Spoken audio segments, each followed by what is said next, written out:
Hey everybody, Justin White here, and you're about to listen to episode 20 of Power Forward. Our guest is Greg Jones, former linebacker for the New York Giants, a Super Bowl champion, and now a motivational speaker.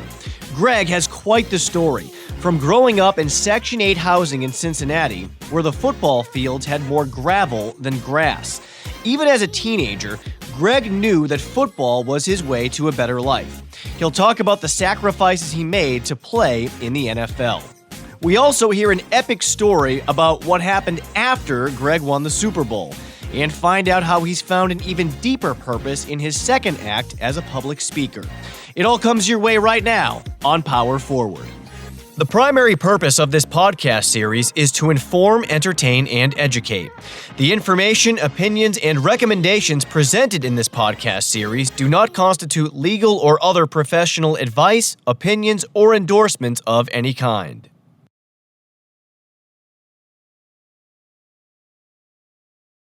This is Power Forward. All right, welcome back to Power Forward. Justin White alongside Mateen Cleaves. Mateen, what is good, my friend? Oh, man, same old thing. Living a dream. Please don't wake me up. I am not going to do that because I know you love living that dream. Mateen, let's jump into a little conversation about dreams, and not just dreams, but what it takes to actually pursue a dream. And when you think back earlier in your life, when you were thinking about playing basketball for a living, what were some of the sacrifices that you knew you had to make in order to achieve that dream? Well, first of all, growing up in the inner city, one of the first sacrifices was choosing the right people to be around. I didn't hang out with some of the bad guys, so-called friends. I stayed away from that. But I always had a basketball in my hand. I outworked everybody. I didn't make every party. I didn't, have all the fun that kids usually had. I didn't do that. I had to sacrifice and put in the time to be successful. And every successful person I know had to sacrifice at some point in their life. Yeah, there's always something that you have to give up, right, in order to get what you really want. Oh, yeah. And I think back, to earlier in my career when I was doing the TV thing. Uh-huh. In my early 20s, I went off to live in some really small towns where friends of mine who I went to school with all moved to New York City. And they're living the life, having a great time in New York, and I'm off in North Dakota in my mid-20s. Sacrifice. Let me tell you, that was some fun. But you're right. You're right. It was a sacrifice because I knew if I wanted to get to where I wanted to be, I had to go and put in the time. For sure. So I think you're right. It's no secret. All successful people, they had to give up something at some point in time. And that ties in nicely to our guest. We are pleased to be joined by Greg Jones. Oh, heavy hitter now. He is a former All-American at Michigan State. He is a Super Bowl champion with the New York Giants in 2011, and he is now a motivational speaker. Greg, welcome to Power Forward. Thank you, man. I love this, man. Power 4. I like that name, well, dude. I know you and Mateen are gonna chop it up today because That's right. the Spartan bonds they are pretty tight, right? Yes, always. Yes, always. I wish people could see my smile. See the smile on my face. Well, they definitely can hear it. I get excited every time I'm around this guy. I'll just let him know when Greg walked into the studio and saw Mateen here. I mean, his face just lit up. I lit up. I definitely lit up. I can feel myself lit up. I almost levitated. For Greg, for our listeners out there, obviously I just mentioned that you played football in college, had a lot of success, went on to the NFL. Yeah. You won a Super Bowl your rookie year. Yes. You played professionally for a few years after that, Yes. and now you've moved into the business sector as a motivational speaker. Give our listeners out there some insights into who you are and how you got to where you are today. Wow. Who I am, I'm a Section 8 inner city kid growing up in inner city Cincinnati, Ohio. We didn't have a whole lot. One of the things I always remind the kids or tell the kids to paint the picture, I grew up in a space where you weren't even allowed to deliver pizza to. I literally watched the guys in the area would call the pizza company, wherever it was at the time. They order one pizza. That pizza guy, and they knew the kid had other drops to make, so that pizza guy would go to another room or place and drop off that pizza. While he was doing that, though, he left the door unlocked. Wow. And they went and they stole. And so it was like, I was like, wow. And at the young age, I'm like, man, like, why are they doing this? You know what I mean? I didn't really figure it out until it hit me. And I was like, we called and they're like, sorry, we don't deliver that area anymore. You have to come pick it up. So then we went and go pick it up, and they have bars on this pizza place. You put money in on one side, and then they slide the pizza out on the other. And that's how I grew up. It was very tough, you know what I mean? Like, don't get me wrong, we weren't in cardboard box or anything like that, though. We're just a very, very tough area. Constantly patrolled by the cops, gang violence, a lot of homicides. I was just telling a group of kids the other day that about 3 months ago, it was reported 30 homicides in a month in my area, just from in the 5-minute radius. Because I could see I remember clicking on the news link, and I saw the picture. Like, I could literally walk to where they had it, guarded off at. So it's very tough area, and that's what made me the type of person I am today. Now, going to trying to get to Michigan State, that was tough. That was really tough. I ended up going to Moeller High School, a very, very great high school, but I was in the inner city, though. So I was making the drive, and my parents were working 2 and 3 jobs. I'm the only child. So this is not an inner city school? This is not an inner city school. Okay. This is not an inner city school. Not at all. I went from seeing 1979, Toyota Corolla, all these things, to I watched one of my good friends drive away in a used BMW. You know what I mean? I'm like, heck, Was it a culture shock? It was a huge culture shock because I wasn't used to that. On top of my home life, we weren't used to it. You know what I mean? But my mom and my dad, though, knew I had the skills and the talent to be put somewhere else to be of use. And so I got to Moeller. When I got to Moeller, I was thinking about all sports and things like that. But I remember my mom and my dad saying, take advantage of the academics as well, too, because these are going to be the things that you're going to rely on at some point in time. The connections that are going to be built here, these are things you're going to rely on at some point in time. So I get to Moeller. I want to say I played basketball, played football, and they were starting to really recognize and know me and things like that, though, but still nowhere to where I needed to be. When I got to a certain point of playing football after my freshman year, my first game ever, I had a pick 6 and 7 tackles, and I was like, "This is it." You know what I mean? You knew right there. There was no debating about it. Still to this day, whenever I'm on the football field, no team, you feel the same way you're on the basketball court. There's a certain energy and buzz that you can't even control it. It takes over you. You know what I mean? I heard recently the other day, Michael Jordan doesn't play basketball because he know what will happen when you do. And I'm kind of getting to that point now. I was playing flag football, and some guy messaged me afterwards. He was like, "Dude, you broke my wrist." You know what I mean? Or sprained my wrist trying to block you. You know what I mean? Things like that. So I'm still trying to stay in shape. But getting back to how I got to stay or got to where I am today, it took a lot of hard work. It took a lot of grind. Took a lot of sacrifice. It took some alienation between friends and family.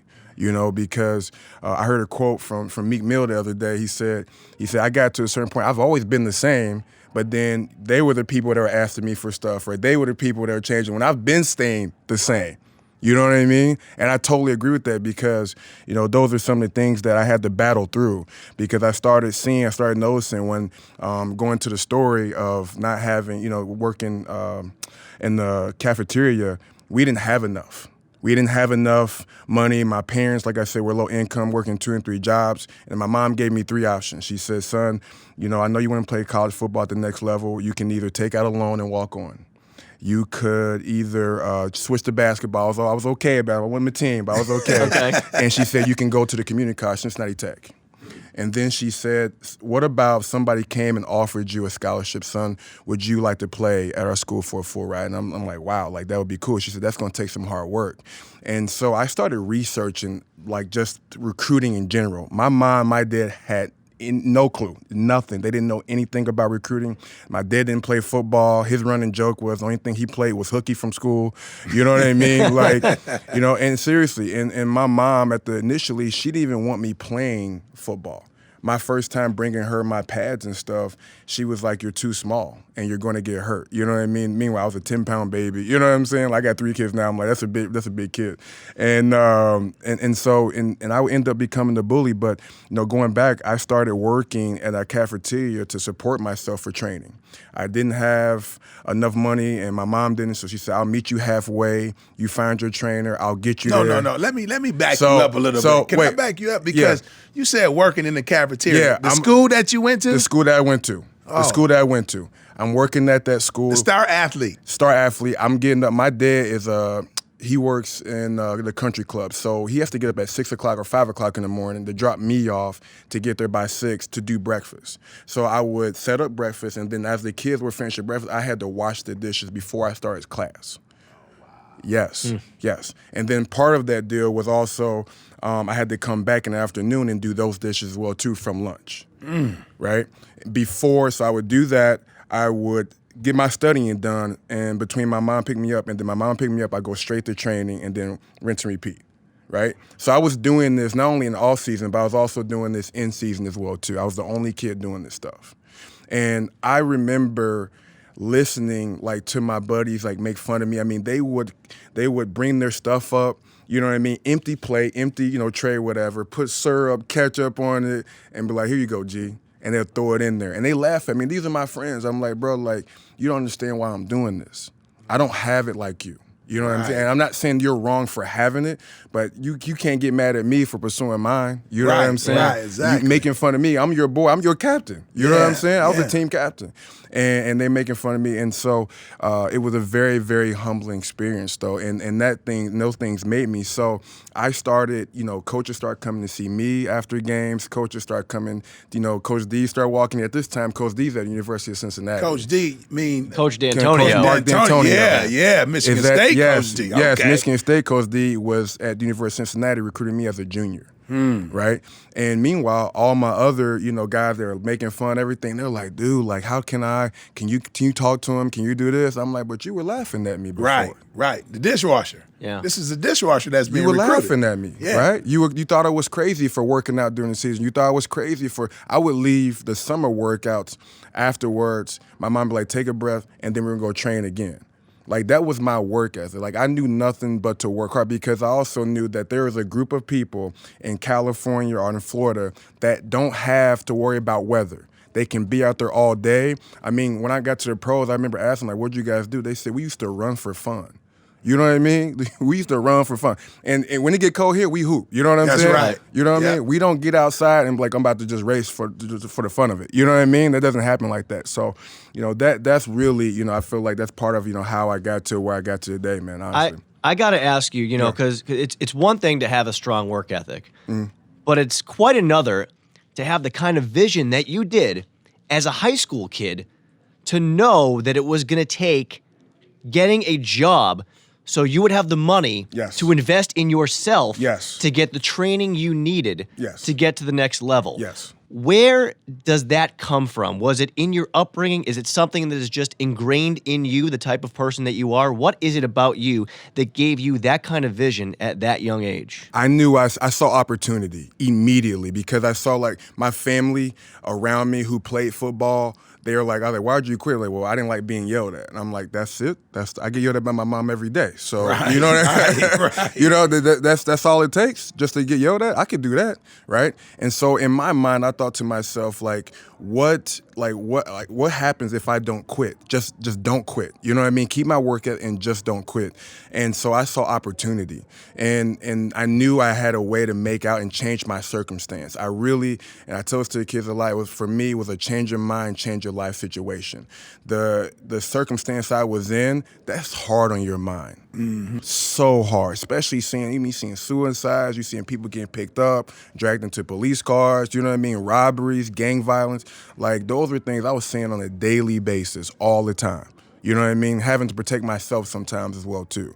So, I knew, I said I didn't want to be here. I knew I wanted something different from my parents, from my family. I knew that I didn't want to raise my kids in this type of environment. I'm not saying that, it doesn't, make strong people, but I don't think that was any way to raise a child, in any circumstance. So, I knew then that I need to start making a way now. So I started using everything I had and start focusing my efforts to accomplishing my goal, and that was to get to Michigan State or get to college football, wherever that may be, and then from there on try to make my path to the NFL and professional football. Wow, like my experience of being around like people that have found success. Yes. It's like they always find something that motivated them. Yes. And me knowing you and just watching you in college, it seemed like you always had this chip on your shoulder. Yes. Like, you had to prove people wrong. Yes. And when I remember, I can't even lie, I remember coming to a Michigan State game, and I was hearing Greg Jones, just monster linebacker. So I thought I was about to see this 6'8" guy,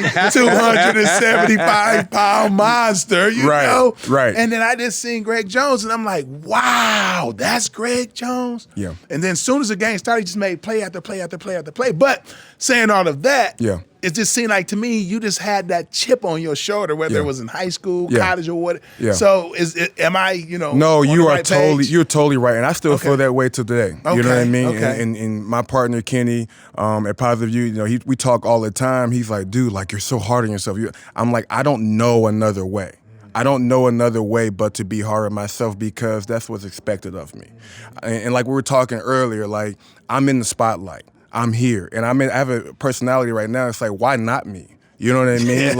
I've seen everybody else get their chance, right?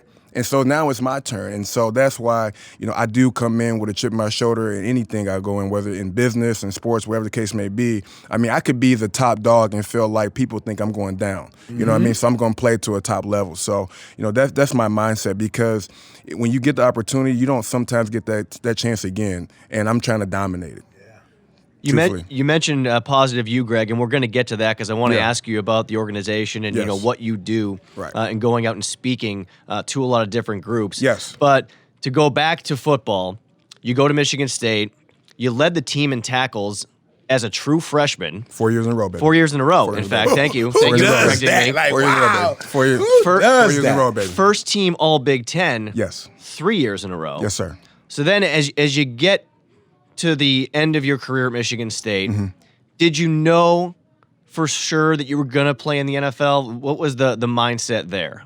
I could have left in 2009 as a junior, without a doubt. You know what I mean? And that was something in my career that a lot of people today, like, oh, you made a mistake. I'm like, so tell me, like, and I think about this a lot. If I go early, right, and I end up with a team that never makes it to a Super Bowl, right? Because I've talked to other vets. I'm like, hey, which one would you rather have?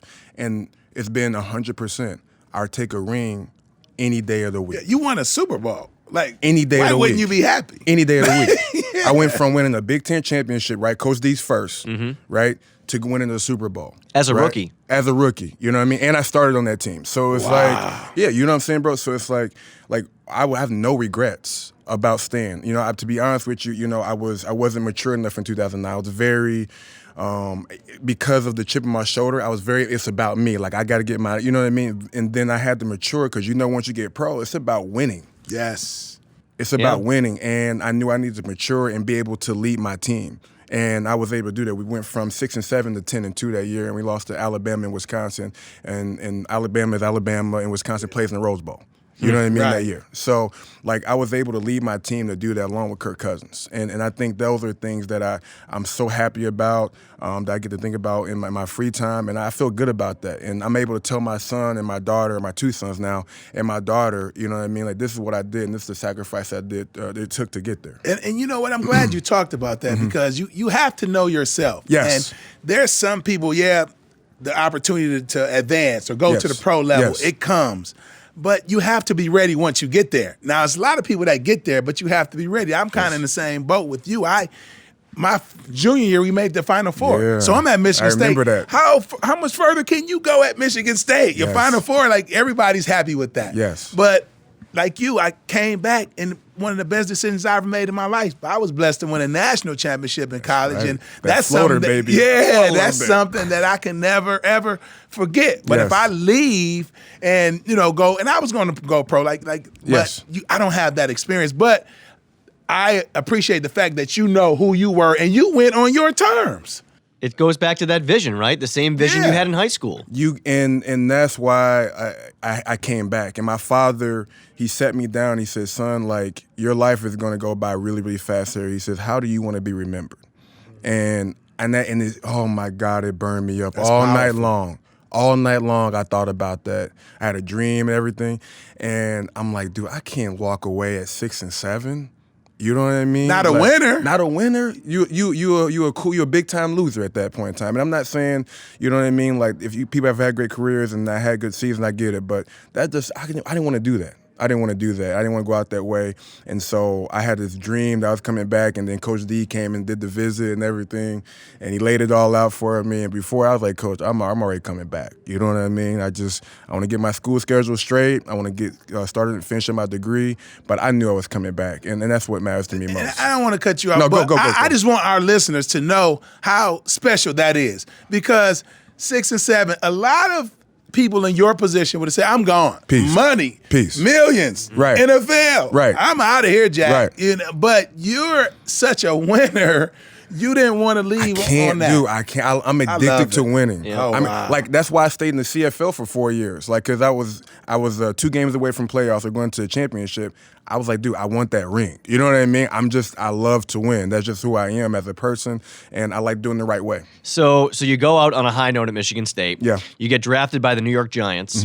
And for those that didn't catch it a few minutes ago, you won a Super Bowl Bam. as a rookie Winner. in 2011. That's right. How do you describe the feeling, because as you said, you're addicted to winning, of reaching the top of the mountain in the NFL your first year in the league? The biggest word is surreal. It felt like such a dream, dude. I mean, I remember I was one of the rookies that were interviewed because, in our class, that draft class, me, Jaquan Williams, and Mark Herzlich, as well as Spencer Paysinger, the guy who created All-American, the TV show. Okay. Like, we were one of the top rookies, at that time, and getting interviewed before that, like, really feeling like a celebrity, you know what I mean? People were coming up and, interviewing us. Al Roker interviewed us after we won, you know what I mean? Just like, it felt like such a dream. I met movie stars, singers. It was amazing. And that was the party, but the actual winning part of it, though, felt even more surreal because we weren't even expected to make playoffs. We went through a 4-game losing streak, okay, to the point when, where the older vets are talking to really like, hey, really get ready to play some more because I'm about to turn it down for the rest of the season, right? I'm getting that conversation. I'm like, okay, bet. I'm about to ball out.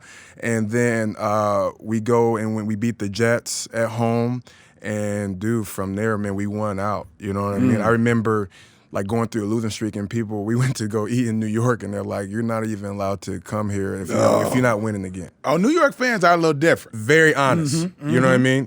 Very honest. And so it was just one of those things that I was just like, man, like I cannot believe I got this far. You're talking about 8-year-old Section 8 housing kid, you know what I mean? Like, our practice field barely had grass. It was mostly gravel and sand. You know what I'm saying? Like, this is truthfully.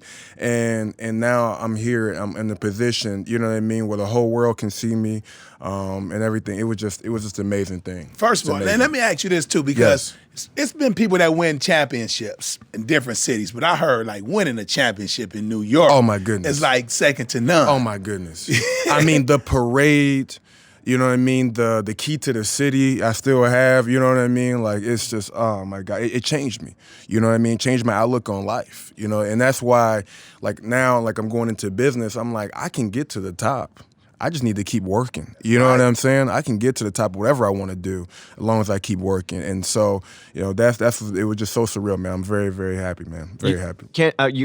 You talked about the parade, Greg, after you won the Super Bowl, but I feel like you're missing a really big part of the story. Here we go. You proposed to your girlfriend on the field after you won the Super Bowl. Oh, yeah. Team fight. He tried to slip out. Yeah. This was I a remember that. this was a He tried to slip national out, this was yeah. a national news story. Yes, it was So, national. Walk us through that, because obviously you had Dude, planned this out in advance. I did. So, okay, me and my wife till today, we still argue about this. I was planning on proposing at our vacation after, you know what I mean? Because it was a long season. I mean, it's my first time playing 25 games. Yeah. You know what I mean? Like straight. Because of the lockout, right? We didn't have any breaks. So I was gonna propose then. I already bought the ring, everything. And then somehow, like, a word got put like, hey, bro, she knows you're going to, you know what I mean? One of the wives or whatever, talking to the teammates, it's like, hey, she's going to propose. I'm like, oh, crap. Like, you know what I mean? Like, it's not going to be the same because she knows. I wanted to actually get that surprise look. And I was like, you know what? I'm just going to do it on the field. You know what I mean? And so... And I just had this. It's one of those things. It was so crazy, man. I woke up and I just knew we were going to win. I'm not lying to you. Really? I just knew. I remember there's some people were walking around with balls and they're like, "Are you with the Patriots?" I'm like, "Dude, I'm with the Giants." He's like, "Oh, never mind." And I was like, "Okay." Didn't want you to sign. Didn't even want me to sign. Just figured you would like lose. that's how much like I was like just sound crazy. Like I know we're going to win. You had this premonition. I just knew it. And so I give him my ring to another guy who's on the practice roster at the time. He's not dressed, okay? I'm assuming you had to have a pretty high level of trust with this guy to give him the ring. I watched him. This is back when we first had the pockets with the zipper. I watched him put it in his pocket and zip it up, okay? And I would like, you know how you can stay on the sideline. We got to say football is a bigger sideline. Guess who I was standing next to on the sideline, okay, if I wasn't in the meeting or anything like that. You know what I mean? So I watched very, very closely, all right? So the game ends, and this dude, the confetti going around, this dude all of a sudden has an idea. He's going to propose to his girlfriend. Oh. I am chasing him around with a lot of, you know what I mean, my guy. Yes. Okay, we was blessed. You know what I'm saying? Yeah. Like Oh, yeah. it was a lot of, you know. And so I'm chasing him around. I'm like, his name Chris. I'm like screaming, Chris, where are you going? I'm chasing him. I almost tackled him. No joke. I almost tackled him, dude. And I grabbed him and I said, bro, you better have that ring. He said, my bad, G, my bad. I forgot. I'm proposing to my girlfriend too. I said, What? So I chase him down, right? And then I gotta go chase down. My mom comes out, give me a big hug, and then I'm like, man, where's Mandy? Yeah, I gotta do this. I gotta do this. And so I'm thinking because while this all happened, Eli just gets his trophy for MVP. So I'm like, okay, let me get to the side. You know what I mean? I don't want to take away from E. You know what I mean? He had an amazing game. I want to take away from E. Let me go to the side. I'm in like the corner, like E's at 50-yard line. I'm like at the 10 or 5. You know what I mean? In the corner. And all of a sudden, I turn around, like, and there's just cameras everywhere. You know what I mean? Yes. People getting pictures, everything.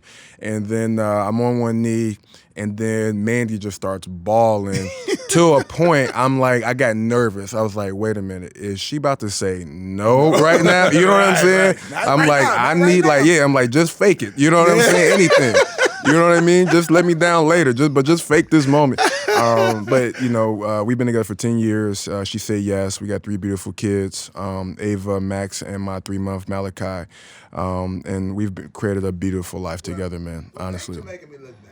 Nah, I'm not. No, I hold could up now. propose to my wife Both of after the us. Super Bowl. Like, wait, thanks for making me look bad. But listen, let me tell you, this guy is a winner. He won Super Bowls, Big Ten championships. Amen. But he won with his wife, Amen. Mandy. Oh. I mean, for people that Thank don't you, know, brother. I mean, she Thank is you, the Ray. best. I mean, Thank you, brother. She's a Spartan. Yes, she is. Basketball, too. Former Basketball athlete. player. So That's the reason why I'm here right now. yeah. So we clear. You know what I mean? And just Because of her. and tell the kids, don't forget about Uncle Mateen when they make it, because Look, come on, I man. mean, the pedigree, they're gonna be successful. Now Come my son lefty, dog. He trying to shoot that thing. Oh, I'll show you some yes. video. Get him throwing a Okay. baseball. Oh, as, yeah. as a lefty. Yeah, I'm trying. So- I can't throw. So you win the Super Bowl, Greg, and then you bounced around a little bit. Yeah. You talked about playing in the CFL. Yes. At what point did you know that it was going to be time for the football thing to be over? 2016, I got brought back to come to Ottawa. I think you might have went through this too. They bring me back and they're like, "Look, we're going to pay you to play." I said, "Cool, but the first few weeks, we just want you to help out with the young kids." I'm like, so I'm a player coach. No joke. They're like, Right. "Hey, do you mind? Because you already got the signals down. You know the defense. just like put on the headset and we'll relay the message back to you. I said, don't you have the coach? He said, no, the other coaches are all up in the box. So if we kind of need you down there for 2 weeks, I had on the coat. Okay, this is in Canada. Okay, I had on the coat and a headset, and I'm talking. Nigga, I'm 28 at this time or whatever, and still young enough. Still young to be effective. I'm talking to the guys 26, 25. I'm coaching them up. Oh. At that point in time, I was like, I'm a player coach now. I still had the bug in me, but I'm not viewed, in the same light at this time. And they wanted me, and then I had to talk about like starting all over, like with salaries and all that stuff. And I said, at this point in time, let me ask you this real quick. Did you feel like you were not getting out of football, what you were putting into it at that point? Totally. I mean, I was working out crazy. My wife was like, you at the gym, that's who I was, like I told you. I'm working out a lot. On top of working, training kids, doing all these different things, speaking still. And so I was just like, dude, like it's time to go full time. I mean, because I was actually turning down more money than I was getting the CFL to go play, right? Because people were like, we want you for a year to do things, stay around, let people get to know you. And they're like, but when you leave in the summer, what are we going to do? You know what I mean? Because the CFL season starts in the summer. So it was very, very tough, to get to that point. But at the same time, I was so cool with it because, like, once my daughter was born, you know what I mean? It was just like, dude, I want to be involved in her life. That was about her. It's about her, you know what I mean? Then we had Max, and then we have Malachi. And so now, dude, I love being, a husband, love being a father, you know what I mean? Every day is different, you know that. So, especially I got 5, 4, and 3 months, so every day You're busy, different. man. I'm very busy. You are very busy. Yeah. But I got to know because, your playing career ended at a fairly young age. Yes. You had some injuries, and that certainly contributed to it. Yes. But what are you thinking to yourself at that point? You said you're now a father. Yes. You got to support your family. Mm-hmm. So what are you thinking to yourself about what could possibly be next? Because for your entire life, going all the way back to when you were a teenager, you had poured everything you had into playing football. Right. I got a lot of, I was very surprised. I got a lot of coaching, not too surprised, but I was surprised about how many. I got a lot of coaching, a lot of coaching opportunities popped up. I was working with a company called Legacy where we were, traveling. We do football camps, things like that. And we went to a coaches convention just to go meet people. And dude, I got so many cards, you know what I mean? Like coaching Georgia, coaching here, you know what I mean? Big time ball, all these places. And so I turned it down because I knew the hours. I knew the hours and the commitment. So I turned that down. I still stuck with training. And then how I got to the speaking thing with Ken heard me speak, on a whim in Windsor, Canada at a football banquet. And my wife was like, you've been doing the speaking thing a lot. You should start filming these things. I was like, no, I was nervous. At this time, I hadn't been doing it too much. It's like 5, 6 years ago. So I hadn't been doing it too much. And I had cards, you know what I mean? Flashcards, my hand shaking. And I got done, man. I had a standing ovation and on YouTube, or not YouTube, but Facebook, and I'm getting like 2,700 views on that video, and one of those views was Ken. And Kenny Spear, your business partner. Kenny Spear, my business partner, my friend, the guy who's holding my rings right now. You won't have to chase him around like you had to chase the other guy. Well, no, it's got to be somebody you trust. Ken play ball too. He got some will, so I got to get up now. But no, he heard me talk and was like, "Dude, I think you can come in." And he heard me talk again in person at another event, at another high school, and the rest was history. We ended up coming back. We separated a little bit. He joined some things. I did some things differently. Came back and joined Positive U, and it's been amazing, man. It really has. Yeah. Tell us about Positive U and what the goal of the organization is, and what your role is as you go around and speak to different groups. Yeah, my goal. First of all, I'm the director of Positive U, Kansas executive. But honestly, we want to connect kids with their purpose. And a lot of them don't have it, aren't looking for it.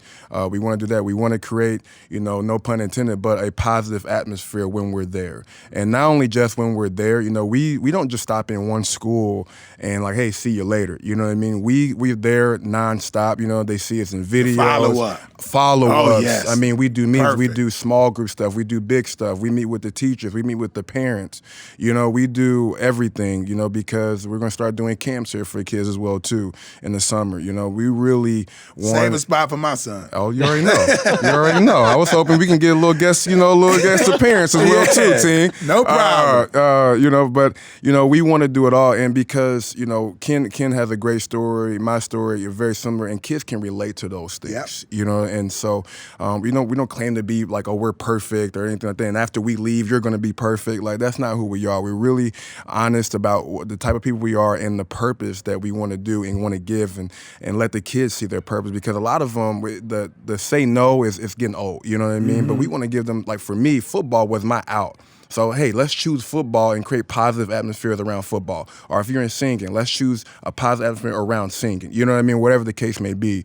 But we want to really connect their purpose with themselves as well, too, for kids. And have you noticed a lot of little Greg Jones? Like, when you go around and speak to some of these kids, and I'm sure you're speaking to some kids that growing up in the inner city, they don't have it all. So do you see yourself sometimes, some of the kids you're speaking to? Dude, I was just at West Bloomfield, and I've been in that area for a while. I talked to Orchard Lake, Orchard Lake Middle School as well, too, that feeds into West Bloomfield a lot. And I get to see them now, and I used to pick on them all the time because I tell myself, I was you. I used to sit in the back. I didn't do anything wrong, but I used to sit in the back. I wouldn't really, shine, like I said, step into the spotlight. And now it's so cool now because I had them in 7th, 8th grade. Now they're freshmen and sophomores, and guess what? They all in the front, and they know. They know immediately that if I see somebody in the back trying to like look away or I think they're too cool, I immediately pick on them. You know what I mean? In a good way. You know what I mean? In the sense like, hey man, stand up, introduce yourself, like stuff like that. Right. You know what I mean? Because like they don't know how much power they have right now at going to a school like West Bloomfield. I mean, there's a guy named Mr. Watson there who just took over as a superintendent for Bloomfield, and he provides this great program for them. I'm like, with so much resource, I'm like, oh, y'all don't know what this man's trying to do. You know what I'm saying? Yeah. So to answer your question, yes, I see that all the time, and I try to like, hey, let's start the process earlier. Like, don't wait till your junior, senior year to step in. Let's do it now. Right. Because once you got the habit, by the time you go to college, we won't have to create that. You know, it will be there, and that's what you'll rely on. I'm curious, Greg, when you go around and speak to students at these different schools here in the Metro Detroit area, what is your message based on what you experienced growing up related to not letting outside circumstances affect what you can do as a person? For me, it's change your mind, change your life, and I keep it simple and it's real. And I know I've been saying a lot of people, other people have said it, but it was real for me. Like I remember just the mindset of the people around me, and I knew that mindset alone is what's killing them. You know what I mean? Like that, just that mindset alone is what's killing you, man. Just thinking that you can't because nobody else could. You know, I was speaking to a kid not too long ago in the summer. His name is Day, and he said, what am I going to do, Coach? He said, my brother, he told me we can't make it because my father never made it because he didn't play any sports. I said, yeah, my father didn't play any sports either. I said, so what's your excuse? You don't have the excuse. I'm just like you, man. What are you going to do about it? And I said, the only reason why that you're thinking like that is because that's your mindset, and somebody else gave you that mindset because they can't or they're scared to do the same thing. I said, this is a situation you need to change your mind. And so now that kid he found a way to get to school, right, without his brother, because his brother wasn't even giving him rides. Wow. Older brother, right? That's the situation he was in. You know, wasn't giving him rides, was giving him bad advice, you know what I mean? Really talking bad about, and this kid's gifted, physically gifted, like he's like 6'2", like 230 pounds as a sophomore in high school, you know what I mean? Like wanting to play linebacker, so that's why I'm working with him a little bit as well too.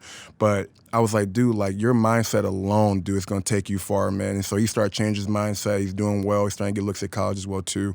But yeah, that's my message to them. They have to change their mind. That's it. You know what I mean? But at the same time, I know it sounds simple. Doesn't mean it is that easy. You know what I mean? It is simple, but it's not easy. You know, it's funny because I've been around some kids too, and speaking in the inner city, and you find that empathy. You try to be empathetic with them, but yet still hold them accountable. Yes. Because I had a kid tell me, well, I grew up in the ghetto. Me too. I grew up next to a drug house. Me too. My brother went to jail. Mine too. So it's like, and I was able to have success. So it's like, it's finding that balance. Be empathetic because they have to know you care. Yes. Because if they don't feel you care, they're not going to listen. Yes. But yet, everything you've said, I've been through. Amen. And you know what? I went to college. I played in the NBA. I lived my dream. That's right, man. But we're not going to allow you to give you an excuse not to make it. No, and I tell the kids all Find the a way. time. Yeah, find a way.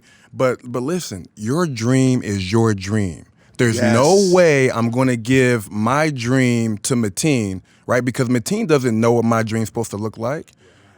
He has no idea what it's supposed to look like. And then on top of that, I'm going to give him the credit once it happens. There's no way. There's no way. And on top of that, you have to be accountable for the work that you're putting in too, right? That work has to match the dream. It has to. It's the only way. And I'm not about to, give that work to somebody else or blame somebody else, because the second you do that, you give them responsibility. It's not your dream anymore. I love the fact that, you said just say no was kind of the old way of thinking. Yeah. And with you guys and Positive You, your message is something very different. It's say yes. Yes. To something positive. Yes. As you think about that, Greg, and now, going around and speaking, not just with schools, but looking to get into other business opportunities as well, how important is it to differentiate yourself with a message that you're going to bring to an audience? It's super important to differentiate yourself because, somebody's life is already being lived. You can't live somebody else's life. You know what I mean? Yeah. Like that's something. Mateen's life is already being lived. I can't be Mateen. He can't be me. Right. You know what I mean? And so I really take a no fear approach to that. I think a lot of times that was one of my biggest things. I think, Teen, you could probably agree, is that when you go from sports business, right, and especially in playing, to going to something else, a different type of business, there's some fear, like, man, like, can this guy really transfer? You know what I mean? Like, I know he can do on a basketball court or a football field, but, like, can he transfer over? If I give him stuff, can he learn it? Can he take it and tell it to somebody else? You know what I'm saying? So those are some big fears of mine. And then once I realized, like, everybody's a competitor. Everybody's a competitor. If you're trying to go after something, everybody is trying to compete for the best, for the biggest account, or wherever the case may be. So, that's what it is. Just take no fear in that, and continue to believe yourself and put the work in. I'm glad you said competitive, because I think our listeners need to understand, if you have kids, put them in sports or something that's competitive right now at an early age, because life is competitive every level you go on. And it gets harder. You got to compete, and it gets harder. And I think now we grew up in a society where everybody wins. Yeah. No, when my son, if we're playing putt golf, I'm trying to beat him. We're shooting baskets and seeing who make the most. I am trying to beat him. Right. I want him to understand, right, I love you, yes, but in life, it's not always going to go your way. No, and it's going to be a competitive. And what are you going to do about it? Because I think that's what sports has done for us. Yes. Is teach us adversity early on. Yes. Because now when we face adversity, like me, Ken, and other business, I've had some hard times. I'm be like, you know what, we're gonna figure this out. Versus like, I don't know, like what to do. You know what I mean? Like, I'm not searching anymore. You know what I mean? I will find the gaps and I will create it. I will figure a way out. And so I think that the sports really helped us with the adversity, understand that early age, how to get rid of that or how to maneuver around that. Have you found, as you've gotten more and more into the business world, that the skills that you learned playing football translate over to business? You already talked about everybody being a competitor. Yes. How much have the things you learned in football helped fuel your success now in the business world? Man, I remember, thinking about this. One of my first ever jobs, I was working in staffing, MCM staffing, for a buddy named Eric Gordon, who I played with at Michigan State. I'm a partner there, and that was my first job outside of football. And man, was that tough, because when I remember the first time I was cold calling, and I remember the first time I got hung up on, and it was the time I realized I can't physically do something about this. Right. You know what I mean? Can't go sack the quarterback. I can't call my own number and go hit this dude in the face. You know what I mean? Within the confines of the game. And that was tough, and then I realized, well, you don't have to do it physically. You have to access another part of your brain to get this goal accomplished. And that's what the biggest transfer was. Still competing, still fighting, but now I'm doing it more mentally than I am physically, you know? And so, that would be my biggest message to those that are trying, make that transition, is that now do it more mentally than physically, because that's what's going to take you. Gaining that knowledge, it's going to be hard. It's going to be really, really hard, because you're going from X and O's, you know what I mean, to figuring out percentages and everything else. So, yeah, that was really, really tough for me, man, making that transition, especially cold calling, man. Whew. Yeah. Let me ask you about this transition as well, because I run into people sometimes and they look at me like, dude, you have a job. Yes. Like, just because you play in the NBA or NFL, like, you don't supposed to work after that. Like, I'm like, yes. And we have a lot of people here that have been athletes. We have people that have owned their own broker companies, owned other businesses. But now they work here. And I think one thing you have to be able to do is put your pride to the side. Amen. I think people get caught up in this pride thing. And, I had to catch myself at first. Like, well, no, I shouldn't be working. People are going to have a perception about me. And they're going to say this. They're going to say he's broke because he got a job. That's the first thing that they say. That's not it. First thing that they say. Oh, well, you ran out of money. You okay? Are you okay? I'm like, no, I'm fine, man. Okay, I've been blessed. I'm good, bro. I live on the good side, you know? Exactly. I live on the good side. I want to be active and continue to pursue something different. Dude. And dude, you got to think, there's taxes, there's so much that goes into that whole financial thing that people don't just choose not to even think about. They don't know. No, they do know. They just think about us like the world's different. You know what I mean? It's the same thing, man, Yeah. But honestly, no, and at the same time, it's about finding our passion too. You know what I'm saying? Yep. Like, I found another passion outside of this, outside of what I used to do. So that was the other part as well too. To that point, what is the message you have, not just for, former athletes, but people out there in the business world who maybe they're stuck in a rut, right? Maybe they don't like their job. Maybe they're just not happy with what they're doing. What would your message be to them as far as having the ability to go out there and find a second passion? Because clearly football was your first passion, right? But it seems like now you have found a second one with the speaking that you're doing. It was, for me personally, like, I really kind of feel like speaking kind of chose me. I was never the guy. Like, I didn't want to be in the front, like, talking and things. Like I told you, public speaking is hard. Yeah, a lot of people are afraid to speak in public. Yes, dude. You know what I mean? Like, and it happens. And me and Ken talk about it all the time. Like, I'll get up and I'll miss a point that I've been working on. You know what I mean? Like, I'm going through everything. I'm talking to myself mostly in my basement. But my wife is cool. At this point now, she's like, he's just doing this thing. But it's just. It's hard to do so, and I never was that guy. I think it kind of chose me. But for the people that are going through that rut, though, you have to keep taking your shots. You know what I mean? You have to keep swinging, because a rut is a rut when you stop. You know what I mean? Yes. You have to keep trying, because that's when, like, when you stop trying, that's when it all comes on you. But when you never know that next swing, what it might hit.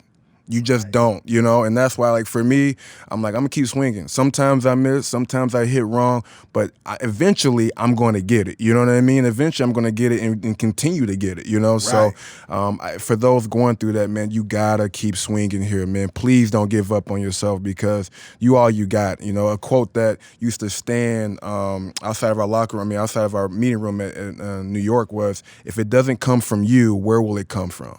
And that's really what that's about. When you're in that rut, like, you can't look to your left or to your right. You're the reason you're in the rut, so you're the reason you gotta get out the rut. Right? Truthfully. And being here working at UWM, I meet with a lot of leaders, and a lot of them would say, I didn't think I was ready for leadership, and they were afraid to take that next step. And other people jumping into different industries or different jobs. When are you ever going to be ready? You have to just go.